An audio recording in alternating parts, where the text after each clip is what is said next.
de cierta manera, que nos concentremos en algo más diferente de este pasaje y en las curaciones de nuestro Señor, porque creo que las curaciones de nuestro Señor ilustran un gran principio que se relaciona con la salvación. Entonces, tome su Biblia y vayamos al principio del Nuevo Testamento en el libro de Mateo.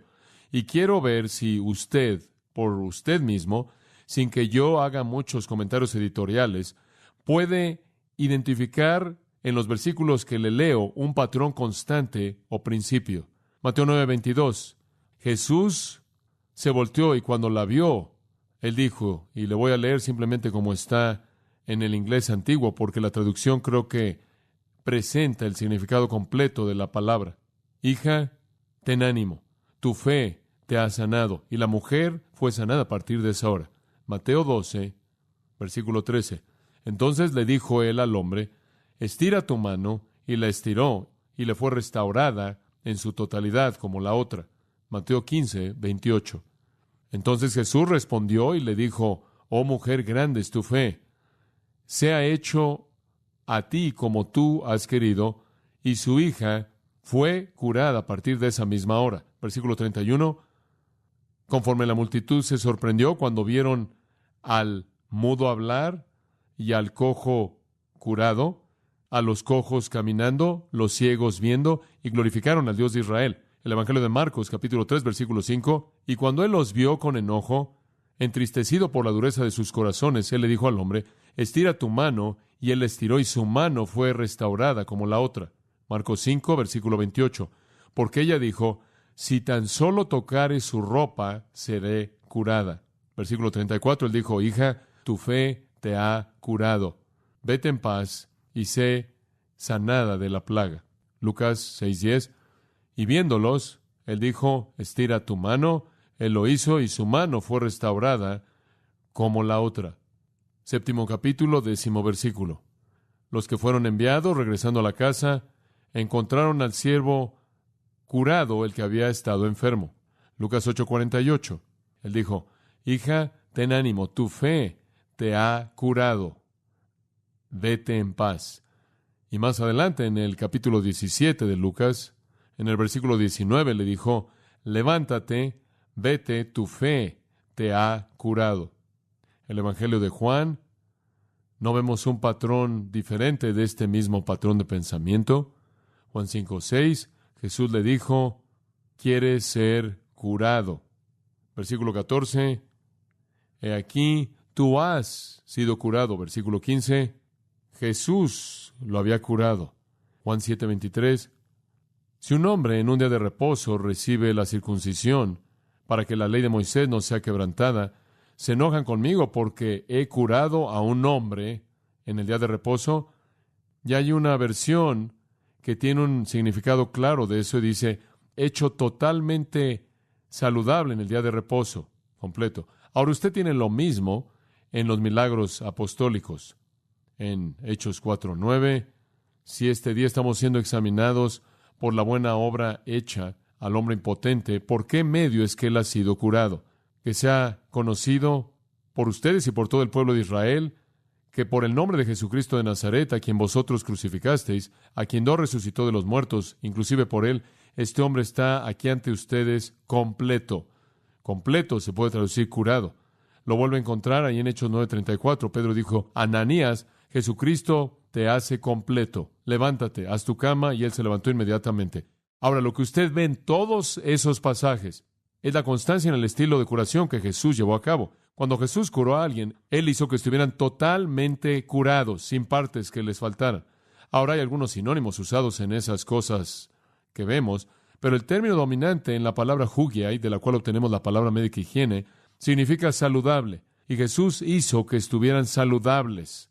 La mejor traducción, totalmente bien. La ausencia de cualquier enfermedad. Ahora escuche, y vamos a ver más de esto el próximo domingo por la mañana.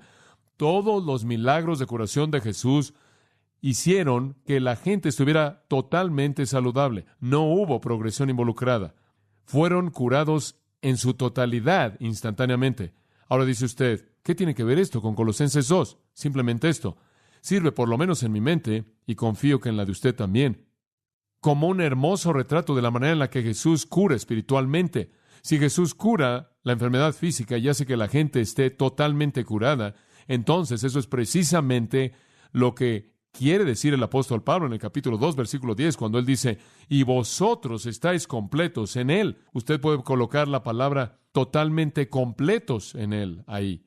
Así como Jesucristo hizo milagros de curación que hizo que la gente estuviera totalmente saludable, así también cuando Jesús toca una vida espiritualmente y da salvación, es salvación completa, salvación total. Esa persona espiritualmente está totalmente bien. De hecho, si usted quiere escoger otro término, Paulino, si alguno está en Cristo, ¿qué? Nueva criatura es. Digo, eso es ser totalmente nuevo. Ahora, esto no es nada nuevo. Dios siempre ha hecho eso. Cuando David clamó en medio de su pecado en el Salmo 51:10, él supo lo que Dios haría y él dijo, Dios crea en mí, ¿qué? Un corazón limpio, sin mancha.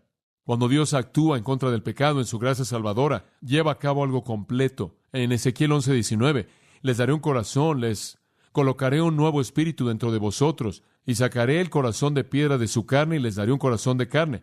Y eso se repite más adelante en Ezequiel, como usted sabe. Dios dice un nuevo corazón, una nueva alma, por así decirlo, un nuevo interior limpio.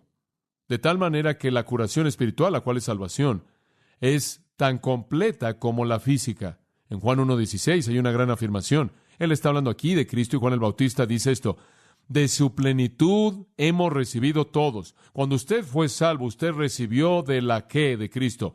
La plenitud. Usted recibe la plenitud de Cristo. La totalidad de Cristo se volvió su totalidad. De tal manera que cuando alguien se convierte en un cristiano, está espiritualmente completo. Y ese es el estándar completo de Pablo aquí. Este es su punto completo aquí. Él está tratando de decirle a estas personas, miren, cuando reciben a Cristo, ustedes son hechos completos. Un hombre saludable no necesita más medicina. Usted no necesita filosofía humana, usted no necesita legalismo judío, usted no necesita misticismo extraño pagano, usted no necesita abstenerse en el asceticismo, usted no necesita nada cuando recibe a Cristo y su salvación. Usted es hecho completo y ese es su punto. Y Juan dice aquí, Juan el Bautista en Juan 1:16, de su plenitud hemos todos recibido gracia sobre gracia. Y Gálatas al final, en el capítulo 6, versículo 15, él dice, porque en Cristo ni la circuncisión ni la incircuncisión sirve de nada, escuche, sin una nueva creación. Lo mismo en 2 Corintios 5:17, una nueva criatura. Escuche, 2 Pedro 1:3, conforme su divino poder nos ha dado todas las cosas que pertenecen a la vida y a la piedad, dice usted, pero ¿cuándo recibe usted eso? Siguiente frase, mediante el conocimiento de aquel. ¿Cuándo es que usted llegó a conocer a Cristo en la salvación? Entonces, ¿cuándo es cuando usted recibe todas las cosas que pertenecen a la vida y a la piedad? En el momento en el que cree en Cristo. Y entonces digo, si podemos decir que los milagros de Jesús hicieron que la gente fuera hecha completa, también podemos decir que la transformación espiritual es la salvación, los hace igual de completos espiritualmente. De tal manera que cuando usted se convierte en cristiano, usted es un nuevo corazón, un corazón limpio, un nuevo espíritu, una totalidad. Espiritualmente está completo y usted no necesita añadirle nada a eso, ni legalismo, ni asceticismo, misticismo, ni filosofía. Ahora veamos Colosenses 2:10. Colosenses 2:10. Y vosotros estáis completos en Él, que es la cabeza de todo principado y potestad. Literalmente dice, han sido hechos llenos. No hay nada que falte, Cristo lo llena usted. No hay otras cosas que añadirle eso. Han sido llenados con la plenitud de aquel que lo llena todo en todos. La filosofía humana basada en las tradiciones de los hombres, como dice el versículo 8, y las marcas elementales de la religión humana infantil no tienen nada que añadir a lo que ya está completo. Cuando Jesús murió en la cruz, lo último que dijo, consumado es, y cuando Él dijo eso, no solo en términos de salvación lo dijo de su propia obra, sino en términos de asegurar la plenitud, la totalidad de la salvación mediante esa obra. Y Él es el que gobierna todo principado y potestad, esto es, el resto de los seres, toda autoridad creada, todo gobernante creado, particularmente refiriéndose aquí a los angelicales. Él los gobierna a todos, no tienen nada que añadir a su obra. Estas personas que están influenciando a los colosenses están mal. Usted no necesita llevar a Dios mediante una serie de eones o ángeles intermediarios. Escuche, los ángeles buenos no pueden ayudarlo a que usted esté completo, y los ángeles malos no pueden lastimarlo una vez que está completo usted. Y entonces Pablo le da un golpe a la herejía de la filosofía humana y la religión, la cual trata de negar que Cristo tiene el poder de dar salvación completa. Y hemos explicado eso lo suficiente como para saber que Esa fue la herejía básica que estaban enfrentando. Los colosenses, que tienen en Jesucristo la fuente que nunca falla, serían necios en escuchar a estos maestros falsos que quieren que se acerquen a cisternas rotas que no contienen el agua. Usted no necesita la filosofía y no necesita intermediarios angelicales. Cristo es el que completa. Cualquier cosa que Él toca, la hace completa. Todos sus milagros de curación, fueran físicos o espirituales, instantáneos y completos. Estas dos cosas, en la salvación física y espiritual, son unidas, creo, de manera hermosa, en una afirmación de 3 de Juan. Versículo 2. Está ahí algo metido. Esto realmente es hermoso. Juan, al escribirle a su amado Gallo, a quien él amaba en la verdad, y él dice en el versículo 2, escuche esto es hermoso. Amado Gallo, deseo sobre todas las cosas que tú prosperes y tengas salud. Ahora escuche esto. Así como tu alma es saludable. Él dice, oh Gallo, si tu cuerpo físico pudiera tan solo estar tan saludable como tu alma, estarías en una forma formidable. Hombre, ¿cuál es la implicación? La implicación es que debido a que el hombre es un creyente, su alma prospera, su alma está saludable. Ahora, el pecado tiene una parte en el aspecto práctico de esto, pero posicionalmente, un alma está saludable. Y Juan simplemente está diciendo, si tu cuerpo tan solo pudiera conocer la salud que tu alma conoce. De regreso a Colosenses 2. Y vosotros estáis completos en Él. Han sido hechos completos. Ahora, ¿qué quiere decir eso? Dice usted, bueno, ¿qué quieres decir, John, cuando dices completo? ¿Completo qué? ¿Cuál es la definición de estar completo ahí? Bueno, Pablo tampoco puede decirlo ahí. Entonces tiene que predicar un sermón acerca de esto, como yo lo haría. Él tiene que explicarlo, y lo hace en los siguientes versículos, y le muestra a usted 3 maneras en las que usted está completo. Estas simplemente son cosas básicas, hermosas. 3 maneras, 3 tipos de estar completo, 3 aspectos de estar completo. Número 1, salvación completa. Número 2, perdón completo. Y número 3, victoria completa. Salvación completa, versículos 11 y 12. Perdón completo, versículos 13 y 14. Victoria completa en el versículo 15. Veamos en primer lugar la salvación completa. ¿Cómo estamos completos, Pablo? Número 1, tu salvación está completa. Versículo 11. En él también fuisteis circuncidados con circuncisión no hecha a mano, al echar de vosotros el cuerpo pecaminoso, carnal, en la circuncisión de Cristo, sepultados con Él en el bautismo, en el cual fuisteis también resucitados con Él, mediante la fe en el poder de Dios que le levantó de los muertos. Ahora veamos esto. Él dice, miren, su salvación está absolutamente completa. No hay necesidad para que ustedes se circunciden. Han sido bautizados. Ahora recuerde, la herejía que el apóstol está combatiendo en cierta manera es una mezcla de las creencias paganas de estos diferentes intermediarios y las creencias judías del legalismo. Y a lo largo de esto están tratando de propagar la idea de que usted tiene que ser circuncidado. Y esto no es nada nuevo. Los judaizantes lo hicieron en Galacia, ¿no es cierto? Entonces, está bien que crean. Es maravilloso que ustedes crean, pero tienen que circuncidarse. Tienen que realizarse esta operación, salvación quirúrgica. Y él dice, miren, versículo 11, en él también fuisteis circuncidados. No dejen que nadie venga y les hable de alguna circuncisión. Han sido circuncidados. ¿En serio? ¿Cómo? ¿Cómo es que estos gentiles colosenses fueron circuncidados con la circuncisión hecha sin manos? No estamos hablando de cirugía aquí. Estamos hablando de despojar del cuerpo los pecados de la carne mediante la circuncisión que Cristo hizo. Estamos hablando de una operación espiritual, no una física. Y a lo largo de la historia de Israel hubieron 2 posturas de la circuncisión.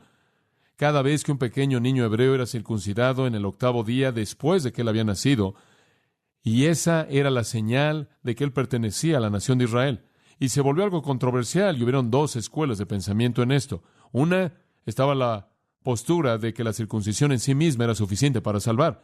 La salvación quirúrgica. Si usted tan solo se circuncidaba, usted estaba en el pueblo del pacto y eso era todo. Lo físico era lo único que se necesitaba. Y usted conoce a muchos en la historia de la iglesia que retomaron eso, y de ahí viene la idea del bautismo de infantes.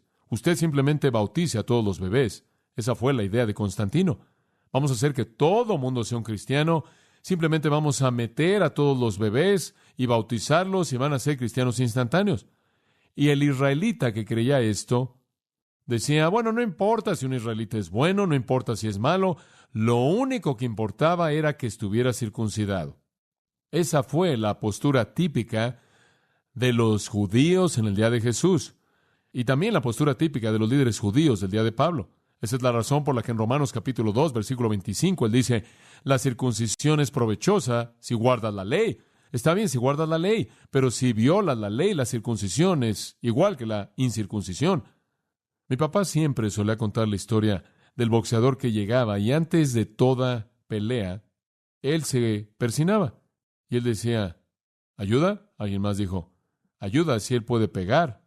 Si no puede, no le puede ayudar en absoluto. Es lo mismo con la circuncisión. Si guardas la ley, está bien. Si no la guardas, no ayuda. Por lo tanto, él dice, aun si la incircuncisión guarda al justo en la ley. En otras palabras, la gente que no ha sido operada obedece la ley. Eso sería como ser circuncidado.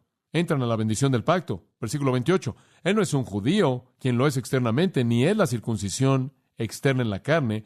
Él es judío, el que es internamente, y la circuncisión que es del corazón. Como puede ver, a eso es a lo que estamos llegando. Pero esta fue la postura judía típica. Si usted tan solo tiene la operación externa, usted estaba bien. Pero hubo otra postura. Y hubieron algunos judíos verdaderamente espirituales. Hubieron algunos remanentes a lo largo de toda la historia de Israel y creían que la circuncisión solo era una marca externa de un hombre que estaba internamente comprometido con Dios. Y creyeron de manera correcta en eso. Creyeron que simplemente era un símbolo por fuera. Lo que realmente importaba era el corazón. Y de cualquier manera esto fue lo que siempre Dios les dijo. Usted puede regresar a Éxodo y cuando Dios estaba por primera vez estableciendo las reglas, Éxodo 6:12, Moisés habló delante de Jehová diciendo, los hijos de Israel no me han oído. ¿Cómo entonces Faraón me oirá, quien tiene labios incircuncisos? Y aquí usted ve a Moisés al principio usando el concepto de la incircuncisión de una manera metafórica, mostrando lo que Dios realmente busca. Dios realmente busca a alguien que tiene un corazón circuncidado. Esto es, un corazón dedicado a Dios, labios circuncidados, labios dedicados a Dios, no simplemente el acto de la cirugía en un niño, pero lo que realmente era el corazón.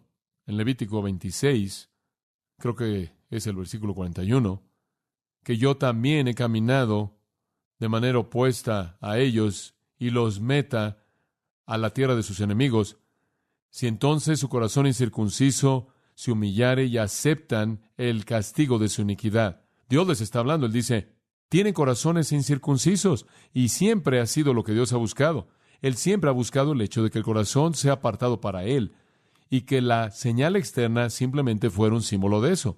En el versículo 7 de Ezequiel 44, incircunciso en el corazón, incircunciso en la carne, son tomados en dos cosas diferentes. Eso es exactamente lo que Dios siempre ha estado diciendo.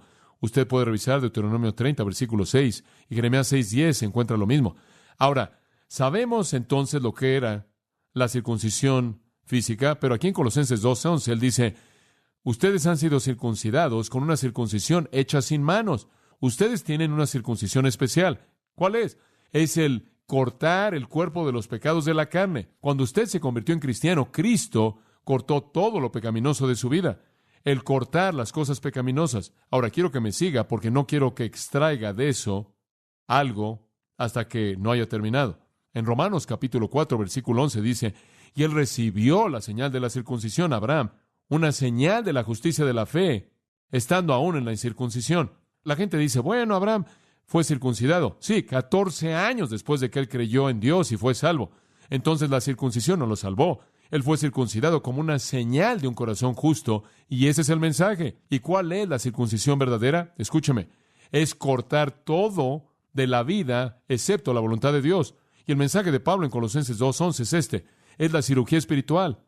Es el cortar sus deseos personales y el pecado, y solo Cristo puede hacer eso.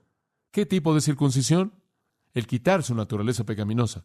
Cuando usted se volvió cristiano, su naturaleza vieja fue quitada y usted se volvió una nueva criatura con una nueva naturaleza. Muy bien. Ahora escuche. Cualquier sacerdote de la antigüedad o cualquier persona de la antigüedad puede circuncidar la piel de un hombre, Pero solo Cristo puede circuncidar el corazón de un hombre. Y eso significa cortar la naturaleza pecaminosa antigua. Entonces, cristiano, él dice, no necesita ningún rito de circuncisión. Ha recibido por parte de Cristo una cirugía espiritual, la cual únicamente fue un retrato y símbolo. Y cuando usted ve ese símbolo en el Antiguo Testamento, es algo interesante. Retrata el quitar el pecado, y escúchame, y mediante su asociación con el órgano de procreación, enfatizaba el pecado heredado de nuestra naturaleza caída como la simiente o los descendientes de Adán. Pero inclusive el Antiguo Testamento continuamente enfatiza que un cambio interno es lo que realmente importa. La insistencia en el Antiguo Testamento, revíselo, Jeremías 4:4, Jeremías 9:25, lo dice ahí. La insistencia está en que lo interior, que el corazón sea circuncidado. Pero ese retrato y el hecho de que es el órgano que produce vida, debe ser circuncidado, retrata la influencia de esa naturaleza de pecado antigua en la siguiente generación y cómo es transmitida. Y entonces la forma en sí del rito enfatiza que fue la naturaleza humana la que necesitaba ser enfrentada, que fue lo que producía esto, lo que era el problema, que era algo que era transmitido de padre a hijo, a hijo, a hijo, y a lo largo de los descendientes, y que esta naturaleza necesitaba ser quitada. Dice usted, ¿estás tratando de decirme que cuando te conviertes en cristiano, Dios quita la naturaleza vieja? Sí, creo eso, lo creo. Yo creo que le da a usted una naturaleza nueva, totalmente nueva, y de eso es de lo que él está hablando en el versículo 11. Observe lo que dice. Esto no echa a mano al echar de vosotros el cuerpo pecaminoso carnal. Dice usted, pero espera un momento, John. Si nuestra naturaleza caída fuera quitada, si nos hemos quitado el cuerpo de los pecados de la carne, la naturaleza humana y su condición caída, y tenemos una nueva naturaleza, ¿cómo es posible que todavía pequemos? ¿Verdad? Es una pregunta apropiada. La respuesta es esta: porque usted no solo tiene una nueva naturaleza, sino que tiene un cuerpo viejo. Usted tiene un interior nuevo y un exterior viejo. Acompáñeme a Romanos 7. El primer sermón que jamás prediqué en Grace Church, estuve predicando aquí. No supe qué hora era, pero me iban a hablar acerca de ser el pastor. Prediqué en Romanos 7, nunca lo olvidaré. Después me dijeron que había predicado 1 hora y 20 minutos. Entonces ellos estaban recibiendo esto por mucho tiempo. Romanos 7:15, un gran capítulo. Pablo dice, porque lo que hago no lo entiendo, pues no hago lo que quiero, sino lo que aborrezco, eso hago. Se oye como yo, ¿verdad? Se oye como yo. Si entonces hago lo que no quiero, consiento con que la ley es buena. Ahora entonces ya no soy yo el que lo hago, sino el pecado que mora en mí. Él dice, mira, no es mi nueva naturaleza lo que hace esto. Es la carne vieja que está en mí. Yo sé, versículo 18, que en mí, esto es, no en mi nueva naturaleza, sino en mi carne, no mora el bien. Él hace una distinción, versículo 20. Si hago lo que no quiero, ya no soy yo. No es mi nueva naturaleza, sino que es el pecado que mora en mí. Hallo entonces una ley que queriendo yo hacer el bien, el mal está presente conmigo. Según el hombre interior me deleito en la ley de Dios. Él dice, mi nueva naturaleza simplemente ama a Dios. Mi nueva naturaleza quiere hacer todo tipo de cosas buenas. Mi nueva naturaleza quiere obedecer a Dios. Mi nueva naturaleza quiere responder a Dios, pero veo otro principio. Versículo 23. En mis miembros, que lucha en contra de la ley y me lleva a la cautividad, a la ley del pecado que está en mi ¿qué? Mis miembros. La ley de Dios está en mi ¿qué? Mi mente, pero el pecado está en mis miembros. La nueva naturaleza que está en mí ha sido purificada, pero el cuerpo en el que vive es un desastre. Esa es la razón por la que cuando llegue al cielo no recibo un nuevo interior. Recibo un ¿qué? Un nuevo exterior. Si tan solo pudiera sacar mi interior bueno de este exterior malo, realmente podría avanzar. Entonces él dice en el versículo 24, oh miserable de mí, ¿quién me salvará de este cuerpo de muerte? Doy gracias a Dios mediante Jesucristo nuestro Señor, porque con la mente sirvo la ley de Dios. Mi nueva naturaleza está inclinada hacia Dios, pero mi carne sirve la ley del pecado. Entonces él dice, inclusive en mi nueva naturaleza, la nueva naturaleza que está ahí, está rodeada por la carne. Pero yo creo que es una nueva criatura, totalmente nueva. No creo que cuando usted se convirtió en cristiano, usted en cierta manera es lavado por fuera, sino que creo que usted es totalmente nuevo desde el interior, en el momento mismo en el que usted cree. El pecado todavía está ahí debido a la carne, debido al cuerpo, porque somos hijos de Abraham y los hijos de Adán, y ellos fueron pecadores. Pero la naturaleza interna, el nuevo corazón, está ahí adentro. Dios prometió, les daré un nuevo corazón, ¿no es cierto? Esa es la promesa del pacto, del nuevo pacto. Entonces, cuando usted recibe a Cristo, ese fue el final de la naturaleza antigua, posicionalmente. Pero el pecado todavía está ahí. Pero lo que Pablo está diciendo aquí, no se está metiendo al pecado aquí, no está tratando con eso. Él simplemente está diciendo, oye, no necesitas a nadie que te salve más. La gente viene y dice, bueno, fui salvo, pero más tarde me salvé más. No, usted no puede salvarse más. Es como decir, estaba casado y ahora estoy más casado. No, o usted está casado o no está casado. Y es lo mismo en el caso de ser salvo. Usted no es más salvo, usted o es salvo o no. Y usted no necesita que se añada nada a la nueva naturaleza que usted ha recibido, fuera de que usted alinee su conducta con su nueva naturaleza. Y Pablo aprendió cómo hacer eso. No sabía cómo hacer eso en Romanos 7, pero lo hizo en Romanos 8. Él aprendió cómo hacerlo al hacer que, si usted anda en el Espíritu, no satisfacerá que los deseos de la carne. Entonces él aprendió a cómo obedecer el Espíritu.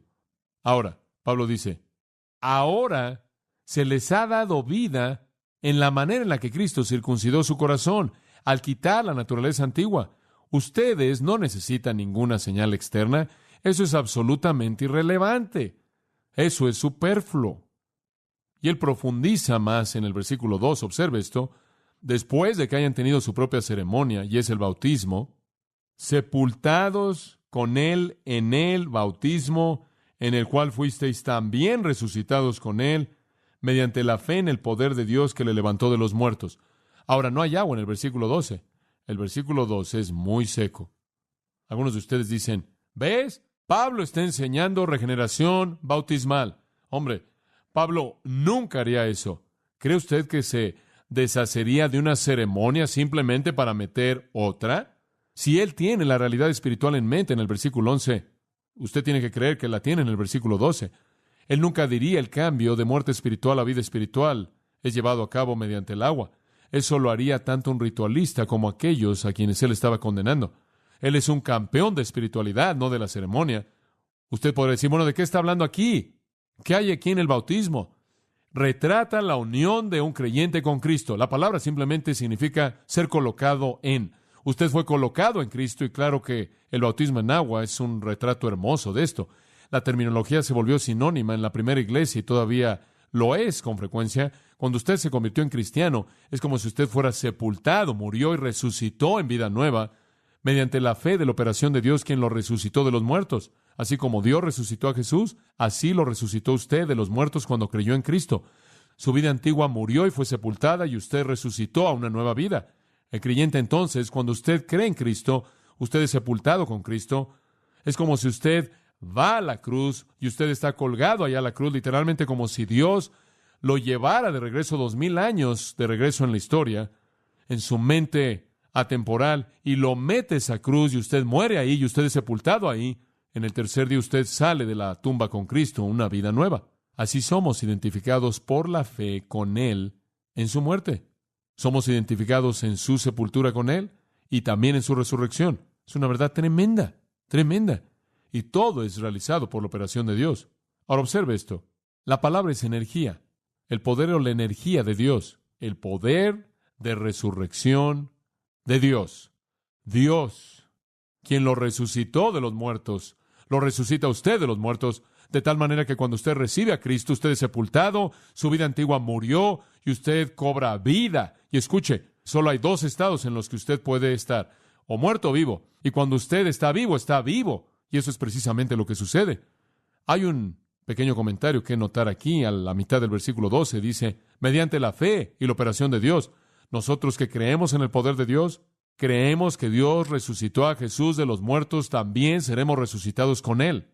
¿No es cierto? Romanos 10, 9 y 10, que si confesares con tu boca que Jesús es el Señor y creyeres en tu corazón que Dios, ¿qué? Lo levantó de los muertos, serás salvo. Cuando usted cree eso y confiesa con su boca, su vida antigua muere, es sepultada, y usted resucite en una vida nueva, un milagro espiritual. Y usted sabe que usted y yo experimentamos el mismo poder con el que Él resucitó a Jesús de los muertos. Acompáñeme a Romanos 6, porque tenemos que comparar Romanos 6. Algunas veces leemos esto en nuestros servicios de bautizos. Romanos 6, versículo 3. Gran capítulo. ¿O no sabéis que todos los que hemos sido bautizados en Cristo Jesús fuimos bautizados en su muerte? De nuevo, cuando usted entró en una unión con Cristo, creo que Romanos 6 también es tan seco como Colosenses 2. Él está hablando de bautismo espiritual, no del agua. Conforme fueron colocados en Jesucristo, usted murió con Él. Versículo 4. Fuisteis sepultados con Él por el bautismo para muerte. Y como Cristo fue resucitado de los muertos por la gloria del Padre, también nosotros andamos en vida nueva. Morimos con Él, resucitamos con Él. Versículo 6, obsérvelo. Sabiendo esto, que nuestro viejo hombre... ¿Qué es el viejo hombre? ¿Cuál es el otro término para esto? La naturaleza antigua, ¿verdad? El viejo yo. ¿Para qué nuestra naturaleza antigua es crucificada con Él? Aquí está la misma terminología.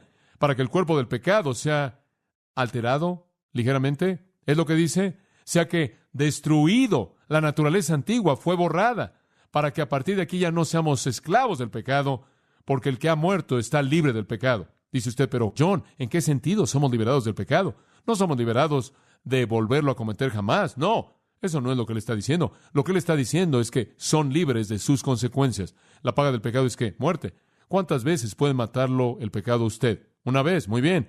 Si usted es un cristiano, ya lo hizo. Usted ha muerto. El pecado viene y dice, MacArthur, voy detrás de ti porque tienes que morir. Digo, ya morí, gracias. Solo me puedes matar una vez y eso es todo. Dice usted, ¿cuándo moriste? Morí en Jesucristo. En el momento en el que creí en Él, fui crucificado con Cristo, mas no vivo yo. Morí una vez, pero resucité de los muertos. Y ahora el pecado ya no puede reclamarme porque morí en Cristo.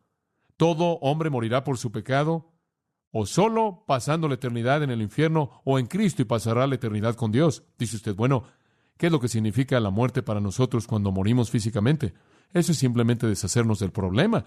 Entonces, para que la parte buena pueda ser liberada. Eso es maravilloso. Y entonces lo que él está diciendo aquí en Romanos es, miren, el viejo hombre ya fue destruido. La naturaleza antigua es destruida y ahora estás libre de la esclavitud al pecado. Oh, vas a tropezar y enredarte debido al problema de la carne que está ahí. Pero el pecado ya no puede reclamarlo a usted. Observe el versículo 10. Porque el que murió para el pecado, murió. ¿Cuántas veces? Una vez. Y el que vive, vive para Dios. Versículo 9. Cristo, siendo resucitado de los muertos, ya no muere. La muerte ya no tiene dominio sobre él. Él muere una vez y ese es el fin del dominio de la muerte. Versículo 11. Así también vosotros consideraos muertos al pecado. ¿Cuántas veces tiene usted que morir entonces? Una vez. Y ya murió.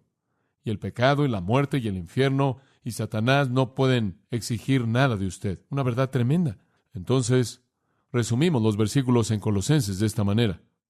Ustedes creyentes no necesitan la circuncisión externa. Ya han recibido la circuncisión verdadera del corazón y la vida. Su naturaleza pecaminosa en su totalidad ha sido cortada.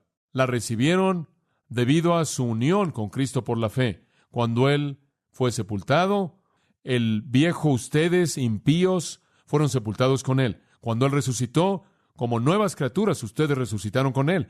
Y todo por el poder de Dios cuando creyeron. Se acabó, está completo. La naturaleza antigua ya se enfrentó. La nueva vida ha comenzado. La salvación completa es de ustedes y ya no necesitan nada más.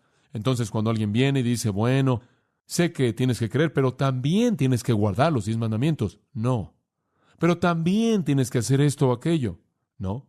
Si no, no te vas a salvar. No, ya morí y ya no hay más. Él murió una vez y Él ya no muere más. Y esa es la salvación completa. Es fantástico, ¿no es cierto? En segundo lugar, ¿de qué manera vemos que estamos completos en Cristo? Salvación completa. En segundo lugar, perdón completo. Esto es tan maravilloso, me encanta. Perdón completo.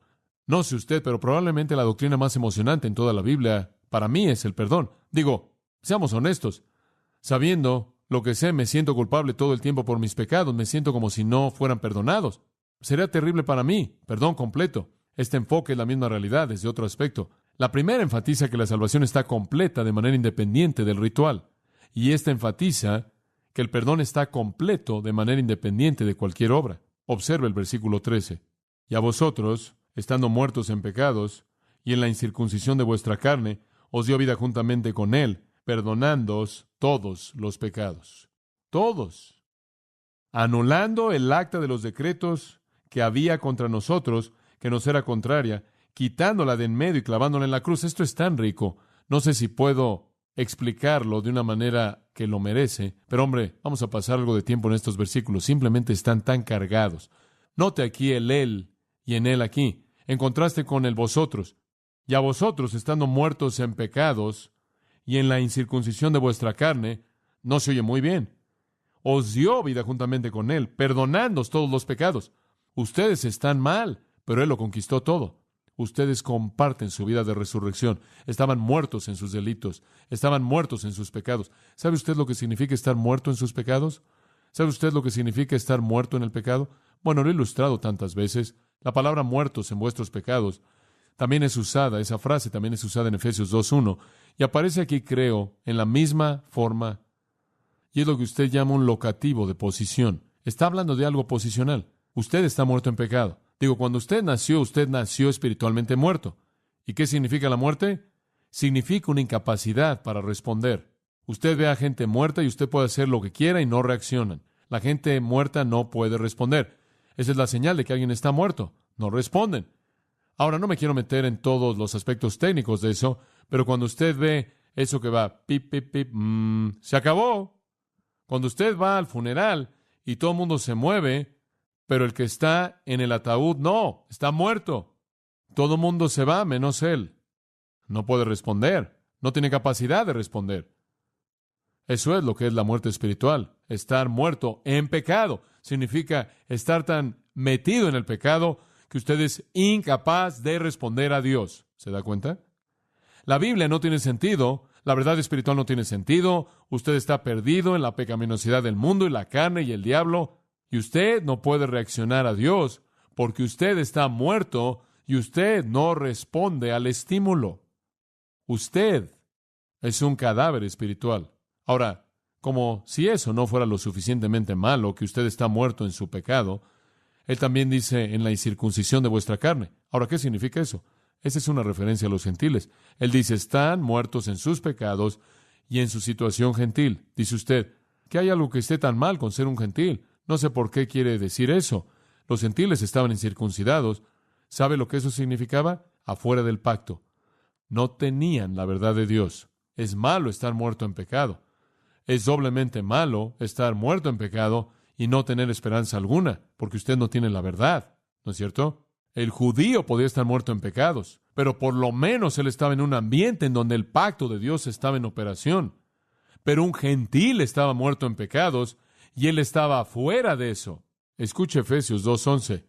Por tanto, acordaos que vosotros, gentiles en el pasado, incircuncisos, versículo 12 lo define, y en ese entonces estabais sin Cristo, alejados de la ciudadanía de Israel, extranjeros del pacto de la promesa, sin esperanza y sin Dios en el mundo. Eso es bastante triste. Una cosa es estar muerto en el pecado, pero es doblemente serio estar muerto en pecado, afuera del pacto, afuera de la promesa, sin esperanza, sin Dios en el mundo, porque no tiene información, no tiene revelación. Entonces Él dice, Dios los ve a ustedes muertos en sus pecados, sin Él, sin esperanza, sin información, sin revelación. ¿Y qué hizo? ¿Qué es lo que más necesita un hombre muerto? Vida. Entonces, ¿qué dice en el 13? ¿Y a vosotros qué? Os dio vida juntamente. ¿Con quién? Con Él. ¿Quién? Cristo. Perdonándoos todos los pecados.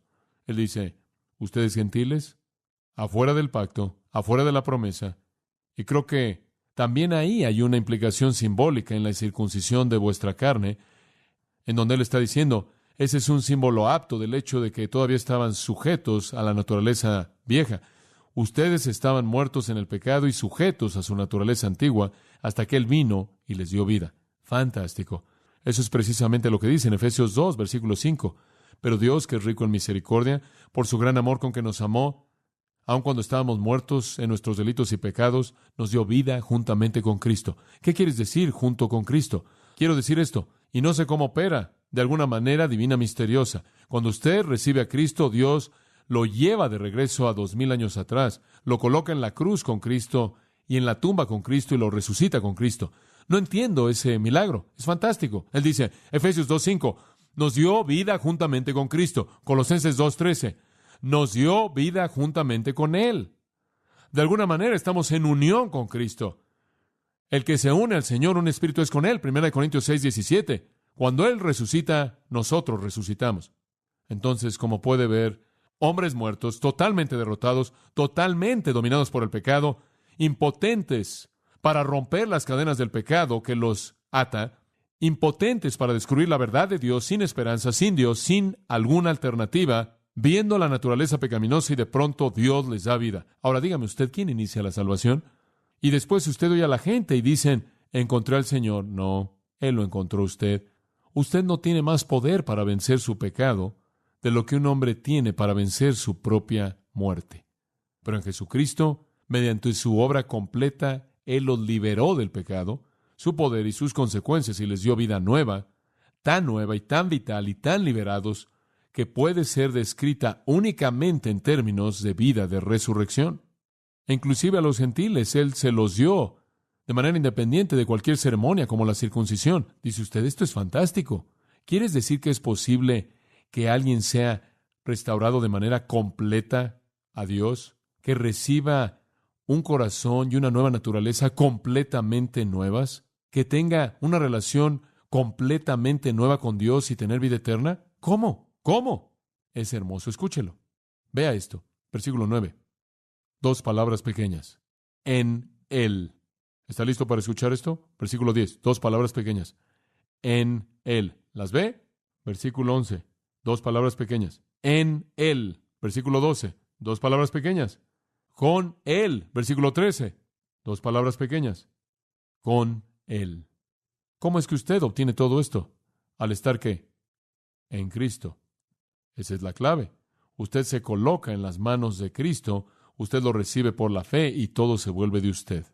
Y después Él dice, aquí está el primer beneficio primordial, al final del versículo 13, habiendo perdonado todos vuestros pecados. Tiempo pasado, ya se hizo. La gente me pregunta esto todo el tiempo, John, ¿cuántos de nuestros pecados han sido perdonados? ¿Cuál es la respuesta? Todos, perdonándoos todos los pecados. Eso es milagroso. Y le voy a decir algo, estoy de acuerdo con el Salmo 32:1, dice, bienaventurado aquel cuya transgresión es perdonada y cuyo pecado es cubierto. Ese es un hombre feliz, ¿no es cierto? Es la felicidad de estar perdonado. Me gusta. No me gusta tener culpabilidad por cosas. Estoy tan feliz por ser perdonado. Y si yo pensara que hubieran 2 pecados que no fueran perdonados, sería alguien miserable. Estaré haciendo algo, contando cuentas o haciendo algo. Me gusta Isaías 1:18. Esto es lo que dice. ¿Se acuerda de esta? Venid, pongámonos a cuenta, dijo Jehová. Aunque vuestros pecados fueran rojos, serán blancos como la nieve. Aunque fueran rojos como el carmesí, serán blancos como la lana. Bueno, ¿cuánto perdón hay ahí? Total, blancos como la nieve, como la lana. Es Isaías 1:18. Isaías 55:7 es un buen pensamiento de eso. Deje limpio su camino y el hombre inicuo sus pensamientos y vuélvase a Jehová, el cual tendrá de él misericordia y escuche al Dios nuestro, el cual será amplio en perdonar. Eso es maravilloso. Escuche Hechos 13:38. De nuevo, note cómo el perdón es completo. Hechos 13:38. Sabéis, por tanto, hombres y hermanos, que mediante este hombre os es predicado el perdón de pecados. El perdón de pecados. Este es Pablo predicando, y escucha el versículo 39. Y por él, escucha esto, me encanta. Todos los que creen son justificados de todas las cosas de las cuales no podían ser justificados por la ley de Moisés. Todos los que creen, eso es lo suficientemente simple, son justificados ¿de qué? De todas las cosas. Es fantástico. Perdón total, completo, instantáneo. En el momento en el que usted cree, Dios perdonó los pecados que había cometido e iba a cometer. Me encanta esto. Hechos 10:43. De él dan testimonio todos los profetas, que mediante su nombre, todo aquel que cree y hace penitencia, no, todo aquel que cree en él recibirá perdón de pecados.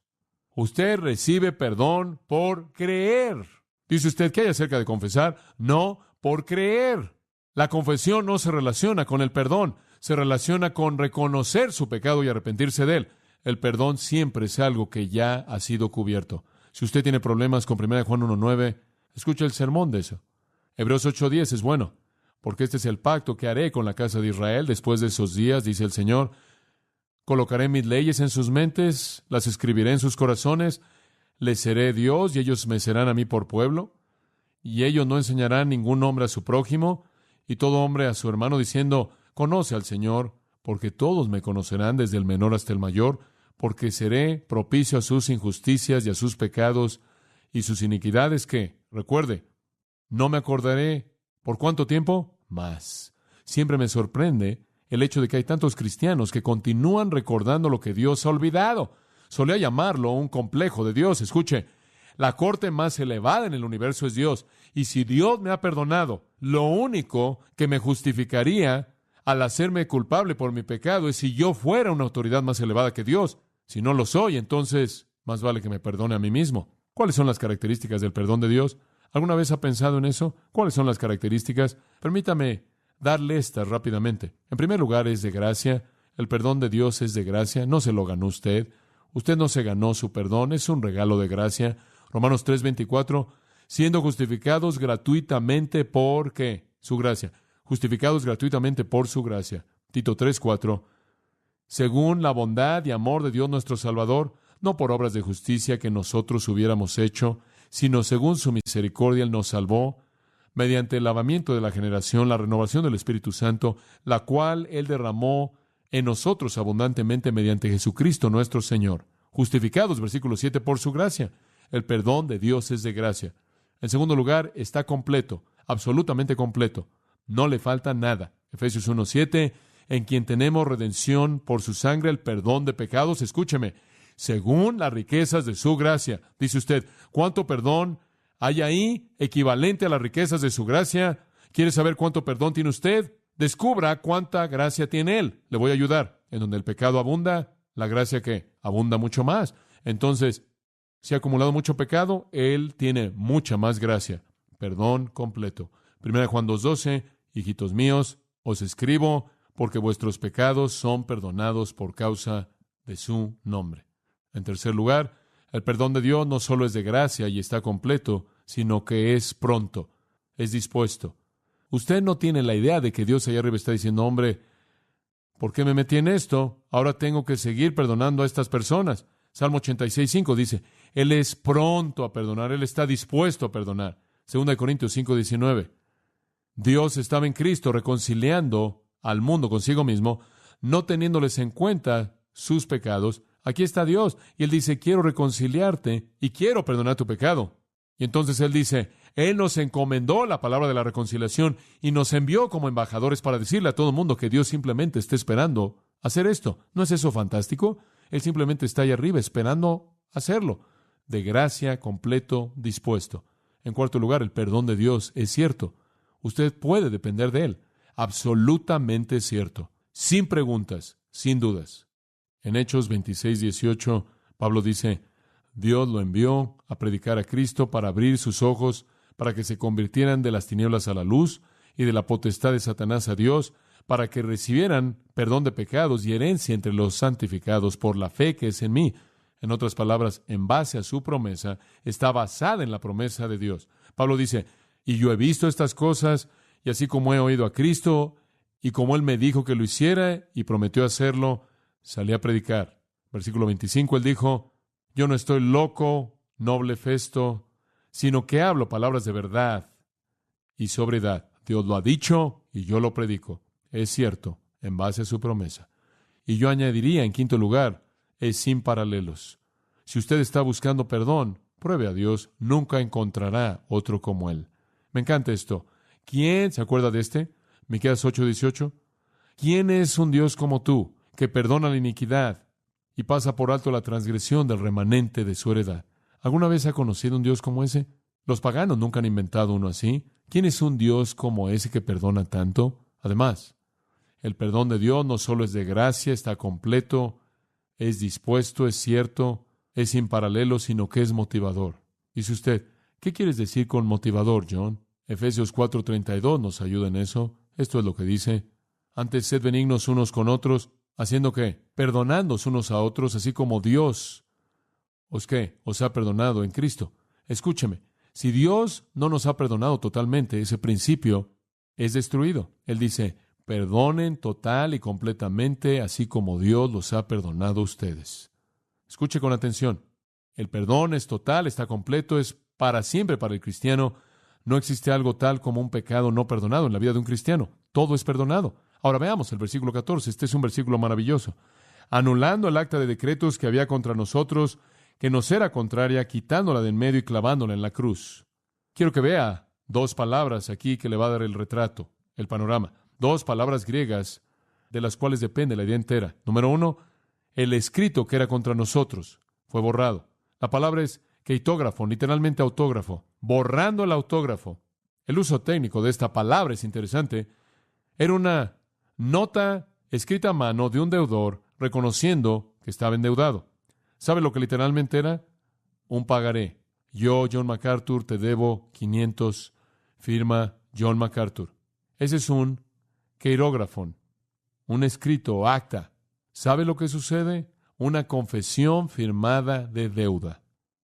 Su pecado y el mío, apilados, una deuda a Dios, ¿verdad? Le debíamos a Dios por eso. Teníamos que pagar. Y es contra nosotros, obsérvelo. Estaba en contra de nosotros. En otras palabras, nos destruiría, nos condenaba. No podemos pagar. Y es un reconocimiento que nosotros confesamos de esas deudas. Pero cuando usted está dispuesto a ir ahí, firmarle y decir, es verdad, yo voy a firmar con mi nombre en esa línea, esto es verdad, estas son mis deudas. En el minuto en el que usted firma y lo confiesa, Dios lo borra. Permítame llevarlo a la segunda palabra y vamos a unirla. Dice, que nos era contraria, quitándola de en medio. Literalmente, Él la borró. Como borrar un pizarrón. Este es el perdón de Dios. El día en el que usted se acercó a Dios y firmó su confesión es el día en el que Él la borró. Totalmente. ¿Y qué estaba confesando usted? Pecado.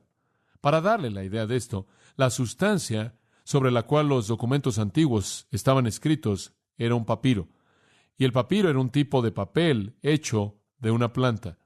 Hubo otra cosa que era usada, que era hecha de un animal. Ambas eran bastante caras y no se desperdiciaban. Y debido a que no había tinta antigua que tuviera ácido, la tinta de cualquier manera nunca entraba al papiro ni a la piel, sino que se quedaba en la superficie. Si nadie la tocaba, permanecía ahí, porque no carcomía la superficie, no tenía ácido. Y algunas veces el escriba, para preservar su papel, porque no tenía mucho dinero, simplemente tomaba una esponja y limpiaba la tinta del papiro o de la piel y la volvía a usar. Y eso es exactamente lo que él está diciendo. Cuando usted recibió a Jesucristo y se acercó y firmó su confesión, fue a Él. Dios la clavó en su cruz, pagó el castigo y la limpió. Un gran pensamiento, ¿no es cierto? Entonces Dios, mediante nuestra fe en Cristo, tomó esa condena, la clavó a la cruz, nosotros la firmamos y Él la borró. ¿Sabe lo que queda? Ni un rastro. Y Él no se acuerda qué. Más, perdón completo. Oh, la maravilla de esa gracia. Fantástico. En último lugar, salvación completa, perdón completo. En tercer lugar, victoria completa. Versículo 15.